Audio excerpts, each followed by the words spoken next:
Last week, Sammer talked about calling Amazon and being placed on hold. And while his experience with Amazon wasn't that bad, being on hold is not exactly how anybody wants to spend their time. And I bet you'd agree because you've been there too. You've called the store or the airline or the restaurant, and the first thing you heard when they picked up the phone is, "Thank you for calling, can I put you on hold?" And before you could even answer their question, you found yourself listening to that terrible music that is supposedly designed to help keep us entertained while we wait. Now, on one hand, we completely understand being put on hold. No company or person can always attend to our exact needs at the exact moment we need them to. We all understand that they're probably busy helping someone else. So we're willing to give someone some grace for a moment after putting us on hold. But if that moment turns into minutes, then our frustration begins to rise. We start to feel like we've been slighted. We start to feel ignored, undervalued. And we start to believe that they obviously don't think we are all that important or that our question or request isn't that big of a deal. And we find ourselves getting annoyed, impatient, or even angry because we've been put on hold. It feels like our time is being wasted. And honestly, no one wants to waste time. We know our time is valuable, and we know we have a limited amount of it. That's why we don't want to have precious minutes of our day wasted by being put on hold. Just like we know what it's like to be put on hold during a phone call, we also know what it feels like to be put on hold in life. When we're waiting on an answer, a job, a relationship, or to finally maybe just be recognized, it can feel like we're simply treading water until we get what we want. While most of us are okay with a limited amount of waiting in life, when those minutes turn into hours, and those hours turn into days, and those days potentially turning into years, our frustration at being made to wait can grow with the delay. It's difficult to not become angry or mad at God for allowing you to wait. And it can even begin to feel like all of your time waiting is wasted time. Because if you could just get that one thing, you could move on with your life and really begin living. No one wants to feel like their time is being wasted. And more importantly, no one wants to feel like their life is being wasted.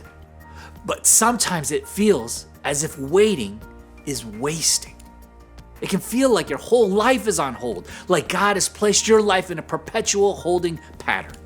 But what if your waiting isn't wasting? What if something significant is actually going on? What if your waiting is producing something in you that you couldn't get unless you were being made to wait? As we discussed last week, Job had a great life until he didn't. Everything was taken from him through a series of catastrophic events, and those events happened in the very first chapter of the book. The rest of the book is almost exclusively about Job waiting to understand, waiting for answers, waiting on God. And his waiting is absolutely agonizing. If that were me, I would feel like all this waiting was doing nothing but wasting my life. I don't know if Job felt like I would, but toward the end of his waiting, he seemingly had an epiphany. In the middle of his confusion and a conversation with his friends, Job writes a poem. And honestly, this poem is as odd as it sounds. It's almost like Job pulls out of his awful situation for a moment just to write down one insight.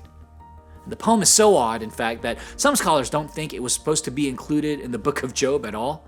The consensus among a lot of commentators is that this chapter was added into the story by the author at a later date, or that it was added by another editor.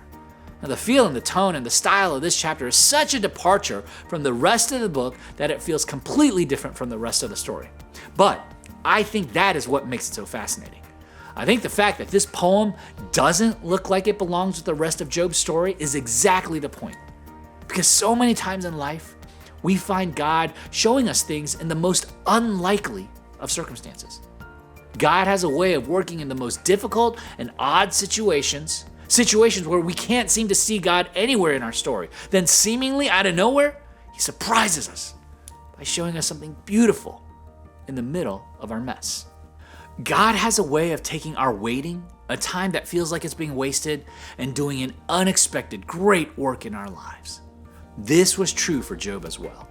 Here, in the middle of a painful season of waiting, Job talks about finding something he describes as a great treasure. In chapter 28, Job asks an incredible question and then makes an incredible statement. Check it out. Where then does wisdom come from? Where does understanding dwell? God understands the way to it, and he alone knows where it dwells. For he views the ends of the earth and sees everything under the heavens. In the middle of Job's waiting, it begins to dawn on him that maybe God is working, that God is developing something significant in him, and that something is wisdom.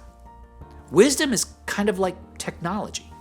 Technology helps us navigate the world. It helps us stay connected. It helps us discover information, and it helps us drive without getting lost. Wisdom is our spiritual technology, designed to help us move through and navigate this world. Wisdom helps us when we feel lost or when we lose hope. It helps us when we don't understand the circumstances of life. Wisdom is what helps us get better and not bitter in our waiting. Wisdom helps us make great decisions instead of destructive ones in the middle of our waiting.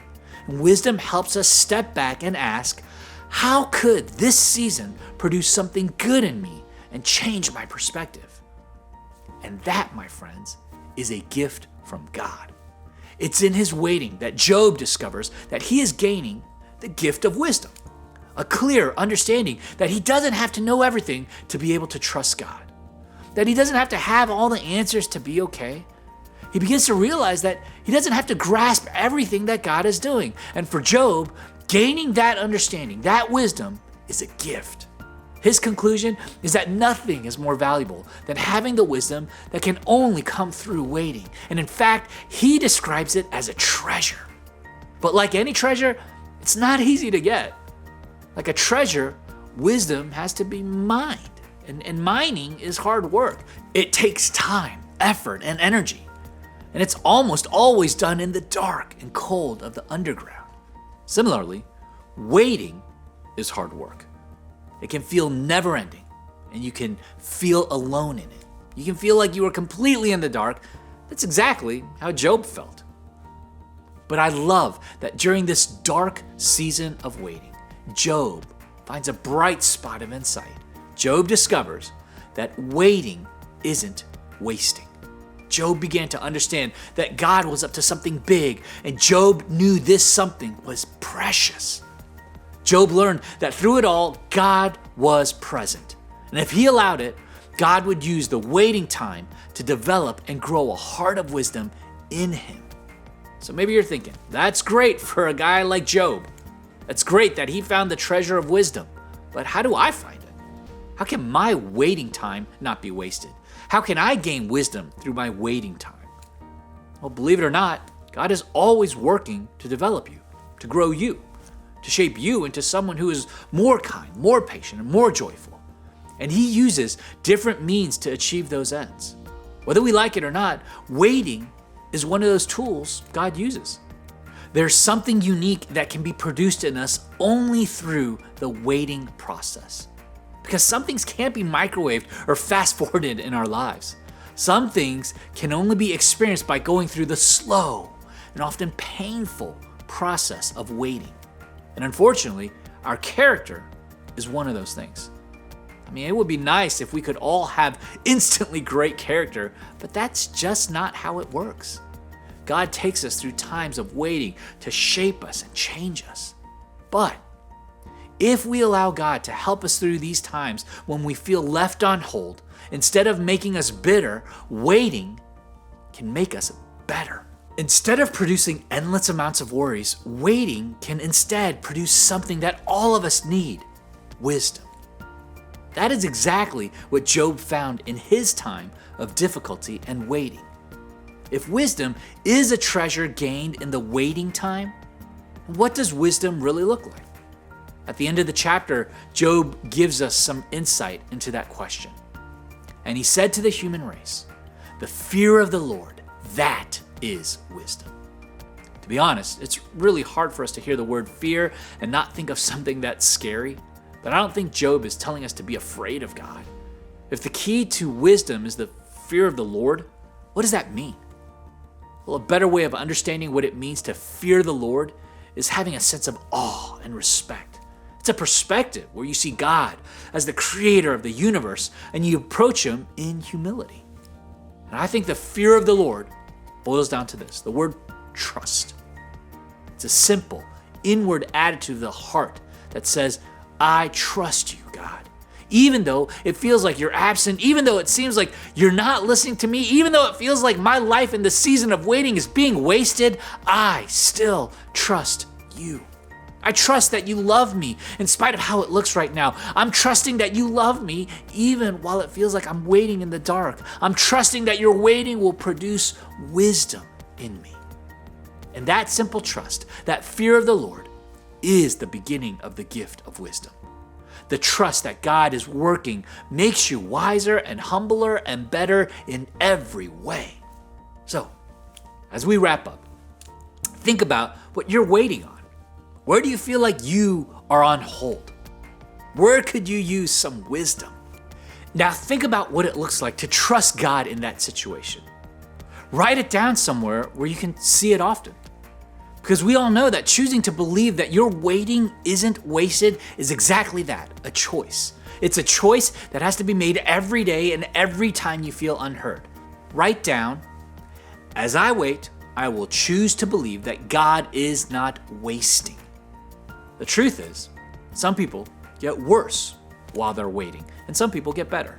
Some people get bitter, and some get kinder and softer and more humble.